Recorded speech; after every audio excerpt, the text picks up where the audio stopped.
آپ قریش خاندان کے بہت بڑے سردار بھی ہیں.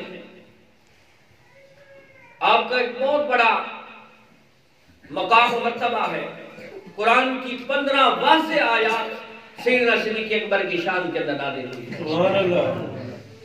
اور آپ قریش کے بہت بڑے سردار ہونے کے باوجود سیدہ عائشہ صدیقہ رضی اللہ تعالی عنہا فرماتی ہیں کہ جس دن میرے باپ نبی علیہ السلام کی ذات پہ اسلام لائے اس دن آپ کے پاس 40,000 درہم تھے. جب اسلام قبول کیا نبی علیہ السلام کی غلامی کو قبول کیا اسی دن وہ 40,000 نبی علیہ السلام کی بارگاہ میں پیش کر دیے اور آمنہ کے لال نے وہ سب کے سب رب کی راہ میں صدقہ کر دیے. سبحان اللہ. آپ کا بڑا مقام ہے.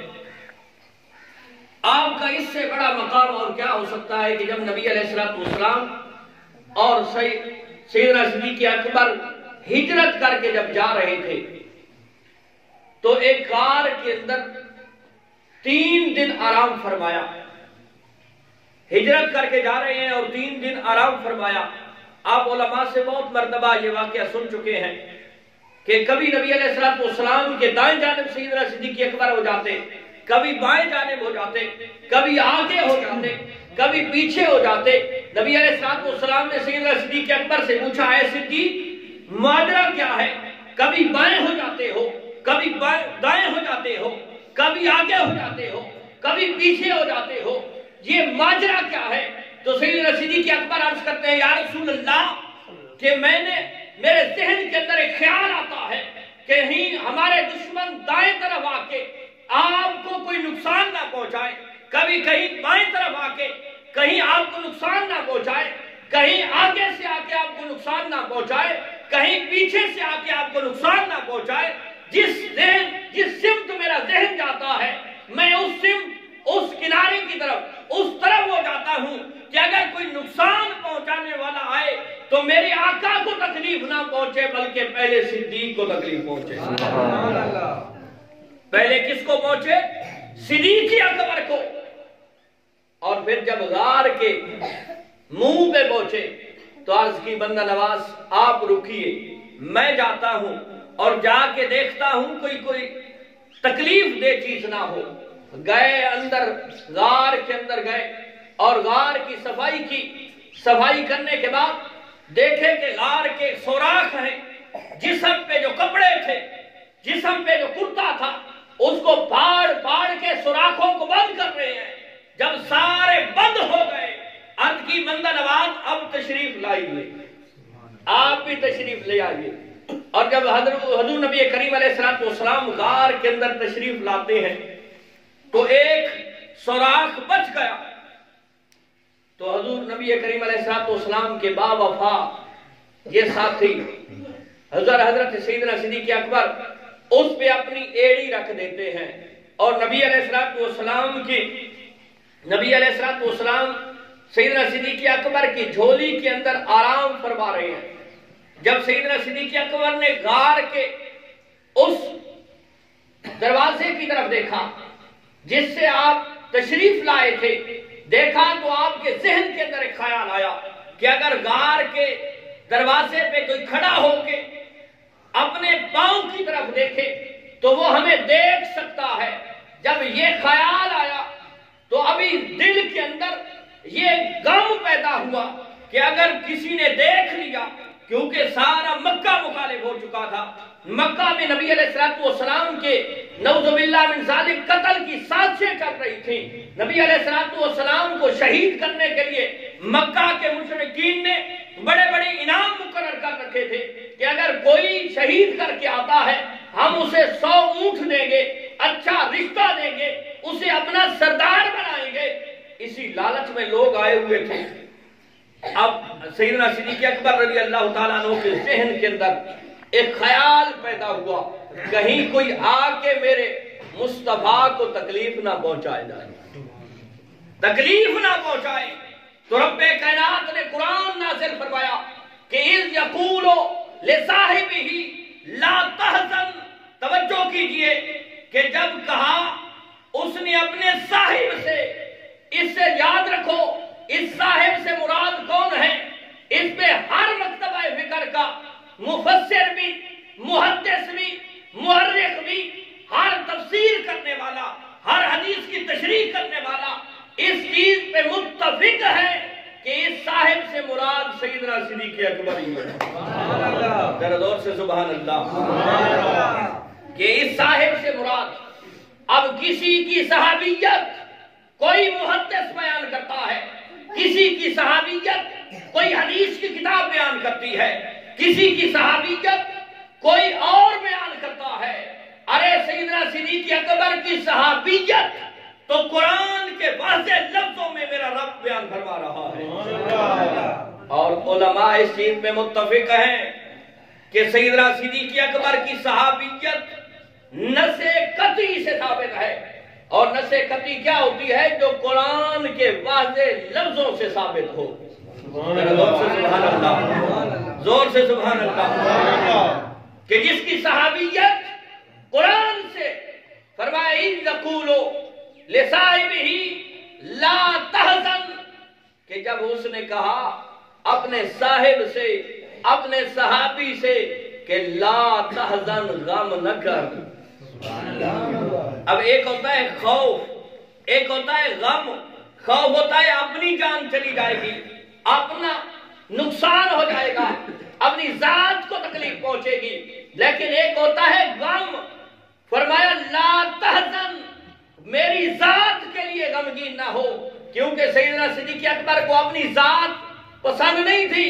پسند کا معنی یہ ہو گیا کہ اپنی ذات آگے نہیں تھی، اپنی ذات کے بارے میں پریشان نہیں تھے، اپنی ذات کو تکلیف پہنچنے کے بارے میں پریشان نہیں تھے، بلکہ ذہن کے اندر تھا کہیں کوئی آ کے میرے یار کو، میرے محبوب کو، میری اس سونی صورت والے یار کو کوئی تکلیف نہ پہنچا جائے۔ اب یہ بات جب ذہن کے اندر آئی تو آمنہ کے لال فرماتے ہیں کہ اے صدیق غم نہ کر، ان اللہ معنا، بے شک ہمارے ساتھ اللہ ہے۔ دور سے سبحان اللہ۔ اور کتنے دن رہے؟ 3 دن رہے، اور کام کیا تھا؟ ارے صدیق کا کام تھا والضحیٰ کے اکھڑے کو تکتے رہنا، واللیل زلفوں کو تکتے رہنا، مذاق کے کاجل والی آنکھوں کو تکتے رہنا۔ ارے جس اشارے سے ایک اشارہ فرمائے تو چاند 2 ٹکڑوں میں تقسیم ہو جائے، اگر اشارہ فرمائے تو ڈوبا ہوا سورج واپس لوٹا جائے، اگر اشارہ فرمائے تو درخت جلتے ہوئے آ جائیں۔ ارے یہ تو اشاروں کی بات تھی، وہ صدیق کتنا خوش نصیب ہے کہ جس نے 3 دن 3 راتیں اس والضحیٰ مکھڑے کو کتنے قریب سے دیکھا ہے، کتنے قریب سے دیکھا ہے۔ اب اس صدیق کا مقام کتنا ہے کہ جو اپنی جان کی پرواہ نہیں کر رہا، اپنی جان کی کوئی پرواہ نہیں ہے، اپنی جان کے بارے میں پریشان نہیں ہے، صرف پریشانی اور غم صرف ذہن کے اندر آیا ہے تو وہ صرف آمنہ کے لال کا ہے۔ لیکن وہ بھی رب فرما رہا ہے کہ جب نبی علیہ السلام نے فرمایا اے صدیق پریشان نہ ہو، ہمارے ساتھ تو ہمارا رب ہے۔ اچھا یہ نہیں فرمایا کہ اے صدیق، کیونکہ غمگین نبی علیہ السلام کے لیے سیدنا صدیق اکبر غمگین تو نبی علیہ السلام کے لیے ہو رہے تھے نا۔ اب یہ نہیں فرمایا کہ آمنہ کے لال میں کہ اے صدیق ان اللہ معی، کہ بے شک میرے ساتھ اللہ ہے، نہ فرمایا اے صدیق غم نہ کر، میری ذات کے بارے میں پریشان نہ ہو، ان اللہ معنا، بے شک ہمارے ساتھ ہمارا اللہ ہے۔ یہ صدیق کا مقام ہے، اور اس پہ علماء اہل تشیع بھی اس چیز پہ لکھنے پہ مجبور ہو گئے ہیں کہ یہاں نبی علیہ السلام کے صحابیوں سے مراد سیدنا صدیق اکبر کی ذات ہے۔ ہر چیز کے اندر، ہر معاملے کے اندر، اکثر معاملات کے اندر کسی نہ کسی مفسر کا، کسی نہ کسی محدث کا کوئی نہ کوئی الگ قول ہوتا ہے۔ میں مثال کے طور پہ آپ کے سامنے رکھتا چلوں کہ جس طرح یہ جو سیدنا حضرت اسماعیل علیہ السلام کی قربانی کا واقعہ ہے، اچھا اس کے بارے میں بھی کچھ قول ہیں، 1-2 قول ہیں، شاذ قول بھی سمجھ لیں۔ 1-2 قول ہیں کہ اس سے مراد سیدنا اسماعیل نہیں بلکہ حضرت اسحاق تھے، جن کے بارے میں یہ سارا قربانی کا واقعہ ہوا، یعنی یہ قول ملتے ہیں، لیکن یہاں یہ جو سیدنا صدیق اکبر کی شان بیان ہو رہی ہے، فرمایا علماء اہل سنت الگ، علماء اہل تشیع جو سیدنا صدیق اکبر کے بارے میں برا بولتے ہیں، ان کے بڑے بڑے امام بھی، بڑے بڑے محدث بھی، بڑے بڑے مورخ بھی یہ لکھنے پہ مجبور ہو گئے کہ اس دن حضرت نبی علیہ السلام کے ساتھ سیدنا صدیق اکبر تھے۔ اب مقام کیا ہے؟ میں نے آپ کے سامنے کئی مرتبہ عرض کیا تھا کہ نبی علیہ السلام نے فرمایا بعد میں آنے والا امتی میرا صحابی ایک مٹھی بھر جو رب کی راہ میں صدقہ کرے اور بعد میں آنے والا احد پہاڑ جتنا سونا صدقہ کرے۔ اب مٹھی بھر جو کی قدر و قیمت کیا ہو سکتی ہے، سونے کی قیمت کیا ہو سکتی ہے؟ ان دونوں میں جوڑ نہیں ہو سکتا۔ لیکن میرے دوست سن، رب کی بارگاہ میں جب اجر ملے گا، جب بدلہ ملے گا، جب ثواب ملے گا، آمنہ کلال فرماتے ہیں ایک صاحب نے احد پہاڑ جتنا سونا رب کی راہ میں صدقہ کیا ہے اور میرے صحابی نے مٹھی بھر جو صدقہ کیا ہے۔ اب رب تعالیٰ نے یہ نہیں دیکھا کہ مقدار کس کی ہے، یہ نہیں دیکھا چیز کیا ہے، یہ نہیں دیکھا قدر و قیمت کیا ہے، بلکہ رب کائنات نے یہ دیکھا ہے کہ ارے صدقہ کرنے والا کون ہے۔ آمنہ کلال فرماتے ہیں میرا رب ثواب میرے صحابی کو زیادہ عطا فرمائے گا۔ کیوں؟ اس کو یہ مقام حاصل ہے کہ اس نے والضحیٰ مکھڑے کو دیکھا ہے، اس کو یہ مقام حاصل ہے کہ اس نے واللیل زلفوں والے محبوب کی سنگت کو پایا ہے۔ ارے یہ تو ایک عام صحابی کا مقام ہے، پھر جس کی صحابیت پہ قرآن کی نص ثابت ہو، جس کا مقام یہ ہو کہ افضل البشر بعد الانبیاء، کہ انبیاء کے بعد دنیا کے اندر نبیوں اور رسولوں کے بعد اگر کوئی سب سے افضل ہے، ہر غوث سے افضل ہے، ہر کتب سے افضل ہے، ہر ابدال سے افضل ہے، ہر عالم سے افضل ہے، ہر شیخ القرآن سے افضل ہے، ہر شیخ الحدیث سے افضل ہے، ارے ہر شیخ الفقہ سے افضل ہے، ہر تابعی سے افضل ہے، ہر صحابی سے افضل ہے، ہر پیر سے افضل ہے، ارے سب سے جو افضل ہے وہ سیدنا صدیق اکبر ہی ہے۔ سبحان اللہ، سبحان اللہ۔ یہ سیدنا صدیق اکبر کا مقام ہے۔ عام صحابی کا یہ مقام ہے کہ دنیا میں بعد میں آنے والا، اور میں اکثر کہتا رہتا ہوں لوگ نمازیں پڑھ پڑھ کے نمازی بن سکتے ہیں، لوگ حج کر کر کے حاجی بن سکتے ہیں، لوگ سخاوت کر کر کے سخی بن سکتے ہیں، لوگ دنیا کا ہر عہدہ عبادت کے ساتھ علم کے ساتھ یہ اس عہدے تک پہنچ سکتے ہیں، لیکن صحابیت ایک ایسا عہدہ ہے جو نمازوں سے نہیں ملتا، جو روزوں سے نہیں ملتا، جو زکات سے نہیں ملتا، جو حج سے نہیں ملتا، جو کسی عمل سے نہیں ملتا، بلکہ نگاہ مصطفیٰ سے ملتا ہے۔ ذرا دور سے سبحان اللہ۔ نعرہ تکبیر، اللہ اکبر، نعرہ رسالت، نعرہ حیدری۔ یہ مقام صحابیت ہے۔ پھر صحابہ میں جب یہ متفقہ عقیدہ ہے اہل سنت کا کہ جتنے انبیاء اور رسول آئے ہیں ان پہ جنہوں نے اسلام قبول کیا ہے، ان کی نبوت کا اقرار کیا ہے، ان کی رسالت کا اقرار کیا ہے، جتنے بھی لوگ آئے ہیں انبیاء اور رسول کے بعد سب سے افضل سیدنا صدیق اکبر ہی ہیں۔ اب پوچھئے صحابہ سے کہ صدیق کا مقام کیا ہے؟ حضرت انس رضی اللہ تعالیٰ عنہ ایک مرتبہ حضرت عبداللہ بن عباس سے پوچھنے لگے کہ اے ابن عباس ذرا مجھے کوئی ایسا عمل بتائیے، ایسا وظیفہ بتائیے کہ جو میں کروں اور دوزخ کی آگ سے محفوظ ہو جاؤں گا۔ توجہ میری طرف۔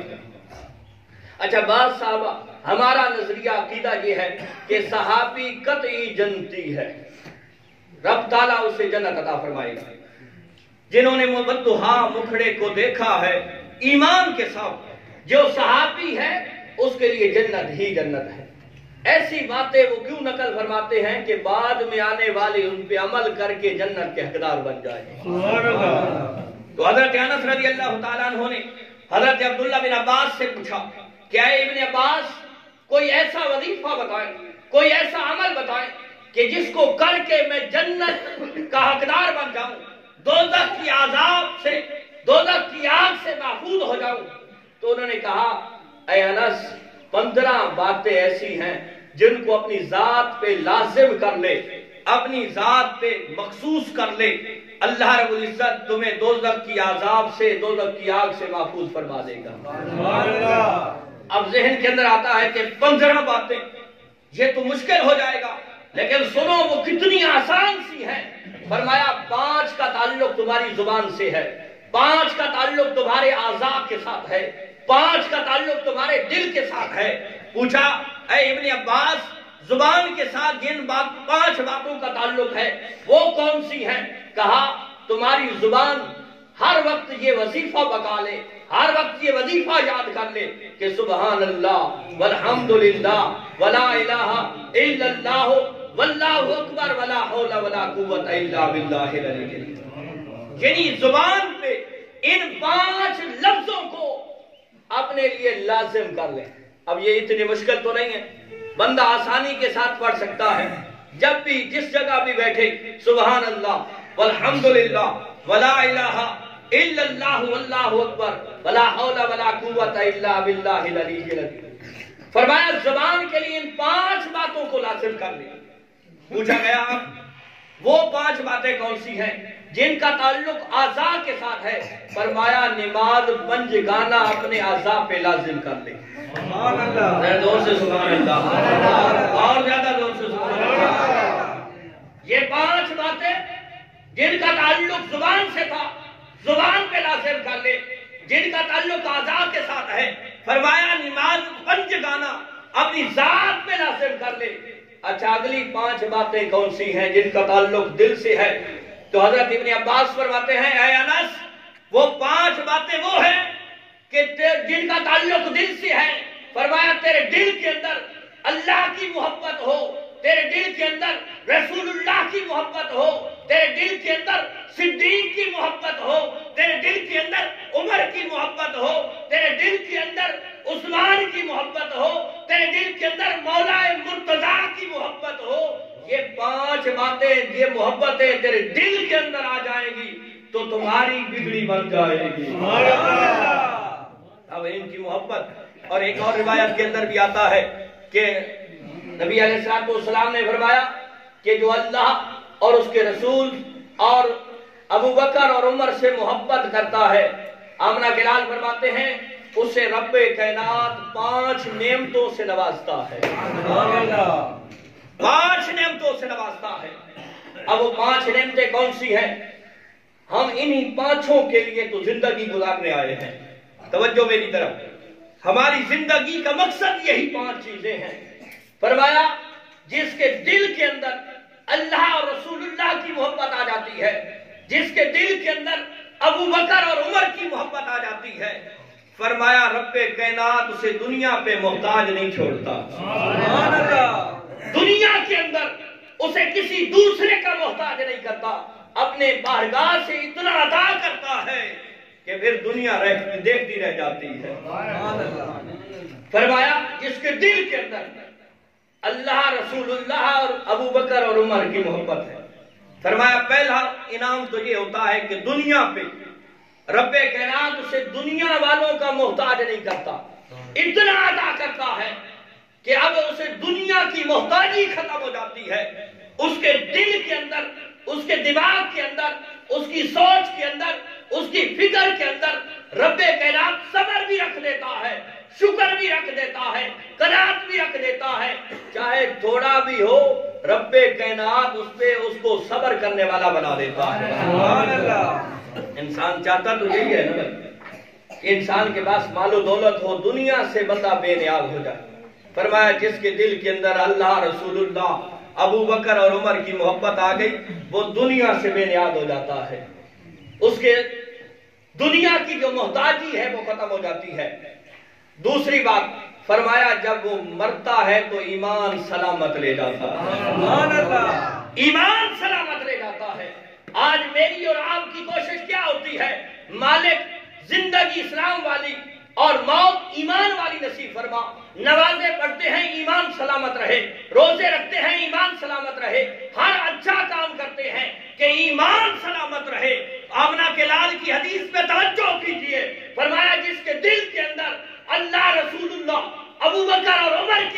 محبت ہوگی وہ دنیا سے ایمان سلامتی کے ساتھ لے جائے گا۔ غور سے سبحان اللہ۔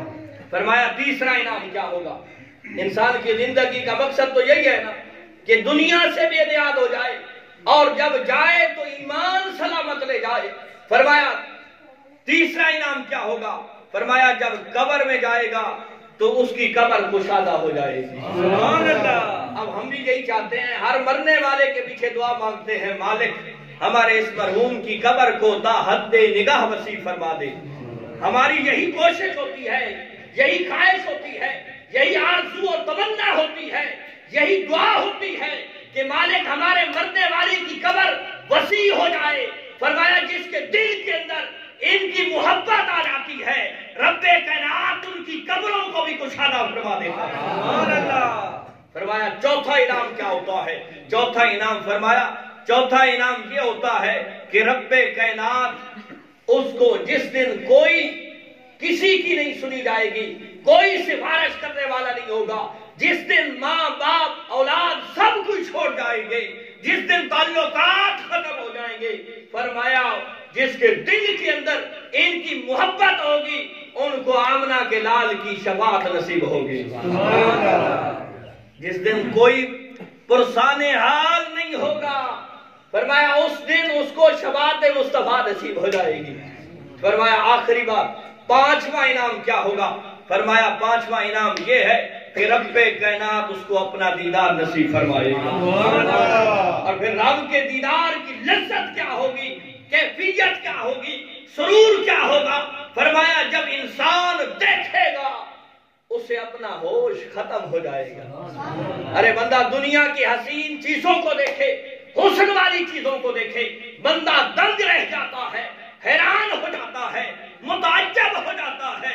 ارے جو خالق ہے حسن کا، جو خالق ہے حسین عقیدہ کا، فرمایا جب انسان اس کو دیکھے گا تو کیا مقام ہوگا۔ فرمایا یہ پانچ انعام۔ اور آخری روایت پھر میں اپنی گفتگو کو سمیٹتا ہوں، بڑی طویل گفتگو ہے ورنہ سیدنا صدیق اکبر رضی اللہ تعالیٰ عنہ کے حوالے سے یہ نبی کریم علیہ السلام کی حدیث پاک ہے کہ آمنہ کے لال فرماتے ہیں، سیدنا حضرت ابی ہریرہ رضی اللہ تعالیٰ عنہ سے روایت ہے کہ آمنہ کے لال ایک دن صبح نماز کے بعد بیٹھے تو فرمایا فمن اصبح منکم اليوم صائما، او میرے غلاموں تم میں سے کون ہے جس نے آج کی یہ صبح روزے کے ساتھ کی ہے؟ یعنی آج کے دن کس نے روزہ رکھا ہے؟ اب مجمع بیٹھا ہوا ہے، صحابہ کا مجمع ہے، اور مجمع کوئی عام نہیں ہے، مجمع وہ ہے کہ جن کی شان قرآن بیان کرتا ہے، جن کا مقام پوری دنیا ساری زندگی قیامت تک ہر اچھا عمل کرتی رہے ان کے مقام کو نہیں پہنچ سکتی، وہ مجمع ہے۔ اور ان سے جب میرے مصطفیٰ نے پوچھا فمن اصبح منکم اليوم صائما، اور میرے غلاموں اور میرے پاس بیٹھنے والوں تم میں سے آج کوئی روزہ دار بھی ہے، آج کسی نے روزہ بھی رکھا ہوا ہے؟ تو سارا مجمع خاموش ہے، ایک ہی آواز اٹھتی ہے، اور آواز کیا کہتی ہے؟ قال ابو بکر انا یا رسول اللہ، میں نے آج روزہ رکھا ہے۔ ذرا زور سے سبحان اللہ۔ سارا مجمع خاموش ہے، کسی کی کوئی آواز نہیں آتی، صرف ایک ہی آواز اٹھتی ہے، وہ صدیق کی آواز ہے۔ اور صدیق کیا کہتے ہیں؟ عرض کرتے ہیں آمنہ کے لال آج میں روزہ دار ہوں۔ اب دوسرا سوال آمنہ کے لال نے فرمایا فقال فمن تبع منکم اليوم جنازتن، اور میرے غلاموں آج کسی نے کسی کا جنازہ پڑھا ہے؟ پھر خاموشی چھا جاتی ہے، پھر خاموشی۔ تو حضور نبی کریم علیہ السلام کے اس سوال پہ بھی خاموشی ہے، ایک ہی آواز اٹھتی ہے، قال ابو بکر انا یا رسول اللہ، میں نے آج جنازہ بھی پڑھا ہے۔ سبحان اللہ، ذرا زور سے سبحان اللہ۔ اب تیسرا سوال نبی علیہ السلام نے پھر صحابہ سے فرمایا قال فمن اطعم منکم اليوم مسکینا، اور یہ کوئی قصہ کہانی نہیں ہے، یہ کوئی من گھڑت بات نہیں ہے، یہ صحاح ستہ کی روایت ہے، اہل سنت کی معتبر ترین کتب کی روایت ہے۔ نبی علیہ السلام نے فرمایا فمن اطعم منکم اليوم مسکینا، اور میرے غلاموں اور میرے خادموں، بتاؤ آج تم میں سے کسی نے کسی مسکین کو کھانا کھلایا ہے، کسی مسکین کی کوئی امداد کی ہے؟ پھر مجمع خاموش ہو جاتا ہے، پھر ایک ہی آواز اٹھتی ہے، آنا سیدنا صدیق اکبر عرض کرتے ہیں، فقال ابو بکر آنا یا رسول اللہ، ہاں آج میں نے ایک مسکین کو کھانا بھی کھلایا ہے۔ ذرا زور سے سبحان اللہ۔ اب پھر نبی علیہ السلام نے ایک ہی آواز، روزہ دار کو ابو بکر نے عرض کی، میں نبی علیہ السلام نے پوچھا کہ آج کسی نے جنازہ پڑھا؟ سیدنا صدیق اکبر عرض کرتے ہیں، جی یا رسول اللہ آج ہاں میں نے پڑھا۔ نبی علیہ السلام نے فرمایا، آج کسی نے مسکین کو روٹی کھلائی؟ سیدنا صدیق اکبر عرض کرتے ہیں، یا رسول اللہ جی ہاں آج میں نے کھلائی ہے۔ اب پھر نبی علیہ السلام نے فرمایا کہ فمن عادا منکم اليوم مریضا، تم میں سے کوئی ہے آج کے دن جس نے کسی مریض کی عیادت کی ہو؟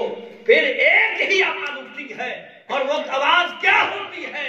سیدنا صدیق اکبر عرض کرتے ہیں، قال ابو بکر انا یا رسول اللہ، میں نے آج ایک مریض کی عیادت بھی کی ہے۔ سبحان اللہ، ذرا زور سے سبحان اللہ۔ لوگ پتہ نہیں ان کے مقام کو کیا پہنچان سکتے، ان کا مقام۔ اور اگلا پھر اس کا جواب تو سنیے، نبی علیہ السلام نے فرمایا کہ فقال رسول اللہ صلی اللہ علیہ وسلم مجتمعنا فی امری الا دخل الجنہ، کہ اے میرے غلاموں، جس کے اندر یہ خصلتیں یہ عادتیں جمع ہو جائیں، رب کائنات اس کے لیے جنت عطا فرما دیتا۔ ایک ہی دن کتنی خصلتیں کتنی اچھی عادتیں جمع ہو گئی ہیں۔ یہ صدیق اکبر کا مقام ہے۔ بڑی مشہور روایت، وقت بہت کم ہے، کہ جب نمازی کو نماز والا جنت کا دروازہ بلائے گا، جہاد کرنے والے غازی کو، جہاد کرنے والے شہید کو جہاد والا دروازہ بلائے گا، ہر اچھے عمل کرنے والے کو جنت کے 8 دروازے ہیں، ایک ایک بلائیں گے۔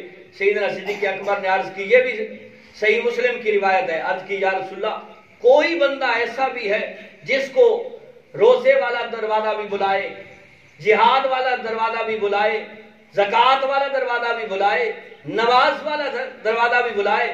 تو آمنہ کے لال فرماتے ہیں، اے صدیق وہ تو ہی ہے جس کو سارے دروازے بلائیں گے۔ عزیزان محترم، بہت بڑا سیدنا صدیق اکبر کا مقام ہے۔ ہم یہ صرف اس لیے بیان کرتے ہیں کہ ہمارے دلوں کے اندر ان کی محبت، ان کی الفت برقرار رہے، کیونکہ سیدنا صدیق اکبر کا مقام جو یار غار بھی ہیں اور یار مزار بھی ہیں، جو آج بھی آمنہ کے لال کے پہلو میں سوئے ہوئے ہیں۔ وہ ایک پیر صاحب نے بڑا خوبصورت جملہ فرمایا تھا کہ نام آنے پہ ابو بکر و عمر کا لب پر تو بگڑتا ہے وہ پہلو میں سلائے ہوئے ہیں۔ بعض بندے ہیں نا، جب صدیق اکبر اور عمر فاروق کا نام لیا جائے تو وہ بگڑ جاتے ہیں، ان کا نام نہ لو۔ تو پیر صاحب نے بڑے خوبصورت لفظوں میں ان کا جواب دیا، فرمایا نام آنے پہ ابو بکر و عمر کا لب پر تو بگڑتا ہے وہ پہلو میں سلائے ہوئے ہیں۔ اور ویسے بھی روایت ہے نا کہ آمنہ گلال فرماتے ہیں کہ کوئی حافظ جہاں لیٹے تو 40 قبریں آس پاس والی جنتی ہو جاتی ہیں۔ ارے حافظ کو مقام قرآن سے ملا ہے، اور قرآن آمنہ کے لال سے ملا ہے، جو آمنہ کے لال کے پہلو میں لیٹا ہو اس کا مقام کیا ہوگا؟ عزیزان محترم، بس یہی آرزو ہے کہ ہماری نوجوان نسل کے اندر ان کی محبت، ان کی الفت پیدا ہو جائے۔ اللہ رب العزت ہم سب کو ان کے ساتھ محبت کرنے کی توفیق عطا فرمائے۔ انشاءاللہ جمعہ کے بعد لنگر شریف کا وسیع انتظام ہے۔ ایک چھوٹی سی گزارش انتظامیہ کی طرف یہ سے بھی ہے کہ میرے بھائی، جس طرح آج بڑی خوشی ہو رہی ہے کہ یہ مسجد ہماری آباد ہے، ہمارا دل بھی یہی ہے کہ یہ مسجد آباد ہوں، اور یہی دل ہے کہ جو آباد کرتے ہیں مالک ان کے گھروں کو آباد و شاد فرمائے۔ لیکن ہمارے پاس تھوڑی سی فنڈنگ کا مسئلہ آ رہا ہے۔ آپ حضرات، اللہ کی طرف سے جو رزق حلال آپ کو ملا ہے، یقیناً شیطان کی کوشش ہوتی ہے کہ وہ آپ کو اللہ کے راہ میں صدقہ نہ کرنے دے۔ رحمان کا حکم کہہ لیں، حکمت کہہ لیں، یہی ہوتی ہے کہ کوئی میرا بندہ میری راہ میں جب صدقہ کرتا ہے نبی علیہ السلام نے فرمایا کہ کوئی بندہ حقیر سا صدقہ کرتا ہے، رب کائنات اس کی پرورش فرماتا رہتا ہے، اور جس طرح تم اپنے ایک بچے کی پرورش کرتے ہو تو بڑا سا بیل بن جاتا ہے، فرمایا تمہارے حقیر سے صدقے کی رب تعالیٰ پرورش کرتا رہتا ہے اور وہ بچڑے کی شکل اختیار کر لیتا ہے۔ یعنی تھوڑا سا تم نے صدقہ کیا تھا۔ تو عزیزان محترم، آپ حضرات نے مسجد کی انتظامیہ کے ساتھ تعاون کرنا ہے، یہ جو چندہ ہوتا ہے اس کے اندر ضرور تعاون کریں۔ ایک تو ہمارے امام صاحب کی تنخواہ کا بھی بارہا مرتبہ مسئلہ آ رہا ہے، آپ حضرات سے کئی مرتبہ کئی حوالے سے عرض کر چکا ہوں کہ میرے بھائی زندگی کے اندر یہی چیزیں کام آنی ہیں۔ یہ مسجد آباد ہوگی تو آپ کے گھروں کے اندر بھی رب تعالیٰ آباد و شادی فرمائے گا، اور رب تعالیٰ احسان فرمائے گا، رحمت نازل فرمائے گا۔ اور مسجد کی سب سے پہلی ضرورت امام ہوتا ہے، اور امام تب ہوتا ہے جب ہم وہ کوئی ایسا تو ہے نہیں کہ صبح شام یوم وصال رکھتے ہیں کہ جس میں نہ سحری ہوتی ہے نہ افطاری ہوتی ہے، یقیناً وہ بھی انسان ہیں، ان کی بھی ضرورتیں بھی ہیں، تو ان کو ضرورت پورا کرنے کے لیے، حالانکہ آپ دیکھ لیں کہ مزدور سے بھی کم ایک امام کی تنخواہ ہوتی ہے، اور وہ خاموشی کے ساتھ گزارا کرتے ہیں۔ اور آپ انتظامیہ سے پوچھ لیں کہ ہم کئی مرتبہ ایک مہینہ گزرنے کے بعد امام صاحب کو وہ تنخواہ دیتے ہیں، وجہ کیا ہوتی ہے کہ ہمارے پاس فنڈنگ نہیں ہوتی۔ اب ایک دو مسئلے جو ضروری ہیں مسجد کے وہ بھی بنے ہوئے ہیں، انتظامیہ بارہا مرتبہ مجھ سے کہہ چکی ہے، مجھے بھی حیا آتی ہے کہ بار بار آپ سے عرض کروں، بار بار آپ سے عرض کروں، بھائی اللہ کے لیے، میری ذات کے لیے کسی نے نہیں دینا، اللہ کے لیے، صرف اللہ کی رضا کی خاطر، اللہ کی رضا کی خاطر مسجد کے ساتھ تعاون کریں۔ اور میرا آپ کے ساتھ ایک اعتماد ضرور ہے، وعدہ ضرور ہے کہ اللہ رب العزت کے فضل و احسان سے آپ کا پیسہ اور آپ کا دیا ہوا یہ صدقہ ہم کبھی ضائع نہیں کریں گے، یہ آپ کے ساتھ ہمارا وعدہ ہے۔ آپ حضرات سے ہاتھ جوڑ کے یہی اپیل ہے کہ ان حضرات کے ساتھ تعاون کریں، مساجد کے فنڈنگ کے اندر تعاون کریں۔ کریم رب آپ کے گھر مال جان اولاد رزق حلال کے اندر برکت عطا فرمائے۔ اور یہی صدیق اکبر کا بھی ویژن تھا، نظریہ تھا، جب آمنہ کے لال نے ایک جنگ کے لیے کچھ مانگا تو سب کچھ آ کے آمنہ کے لال کی بارگاہ میں رکھ دیا، اور جسم پہ بعض نے کہا ہے کہ ٹاٹ کا لباس، بعض نے کہا ہے کہ جسم پہ صرف پتے تھے، اور سیدنا صدیق اکبر کے اس لباس کو دیکھ کے جب جبرائیل امین بھی حاضر ہوئے تو ان کے جسم پہ بھی ٹاٹ تھا۔ تو نبی علیہ السلام نے جبرائیل امین سے پوچھا ہے جبرائیل یہ کیا ہے؟ عرض کی حضور اللہ رب العزت کو صدیق کا یہ لباس اتنا پسند آیا ہے کہ ہمارے لیے بھی یہی فرما دیا ہے تو ہم نے بھی یہی پہن رکھا ہے۔ اور جب پوچھا آمنہ کے لال نے اے صدیق گھر کیا چھوڑ کے آئے ہو؟